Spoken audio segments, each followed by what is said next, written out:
వాళ్ళ దగ్గర ఉన్నటువంటి ఒక సోషల్ మీడియా హెడ్ అతనికి చెప్పాడట, సార్ రోజు ఇక్కడ జరిగే ప్రతి ఒక్కది ఎవరెవరు వస్తుందో అక్కడ ఆ రామకృష్ణకి చెప్తున్నాడు ఈయన ఈశ్వరు, అదే రోసయ్య అనేటటువంటి అతను, రోసయ్య అతని పేరు, అతను చెప్తున్నాడు అని చెప్పి ఇన్ఫార్మ్ చేశాడట. అంతకుముందు కూడా 2-3 సార్లు మీ నోటీసు తెచ్చాను, మీరు పట్టించుకోలేదు, అదే ఇప్పుడు మీ డిస్ప్యూట్కి కారణం అంటే అప్పుడు అతను ఒక డిఎస్పీని తన అపాయింట్ చేయించుకున్నట్ట నర్సరావుపేటకి. ఆ డిఎస్పీ ద్వారా ఈ కాల్ డేటా సంపాదించారట ముగ్గురిది. ఈ కాల్ డేటా ఈవిడే తీయించినట్టున్నారు. ఏది ఇప్పుడు కాల్ డేటా విడుదల రజనీ కాల్ డేటా ఈవిడే తీయించుకున్నట్టు ఇప్పుడు మా కుటుంబ సభ్యులు. అప్పుడు సంపాదించింది ఆయన, అప్పుడు 2020లో 2020లో డిఎస్పీది ఆ కాల్ డేటా. డిఎస్పీ అదే లంచం ఇచ్చారు ఆ టైంలో లంచం కాదు, ఆ పోలీసులకు లంచం ఇస్తారా ఎంపీలు మంత్రులు కామన్ గా చూస్తే కనుక.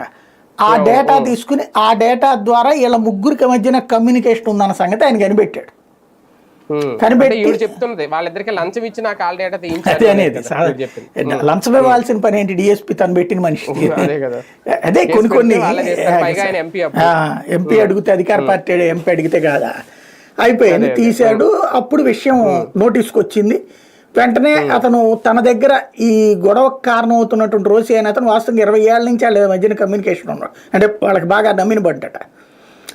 అతను కొంచెం ఎప్పుడైతే పవర్ వస్తుందో అప్పుడు డామినేట్ చేయడానికి ఒకళ్ళు ఉంటారు కదా ప్రతి చోట కూడా, ఆ డామినేషన్ వీళ్ళు ఎంజాయ్ చేయరు.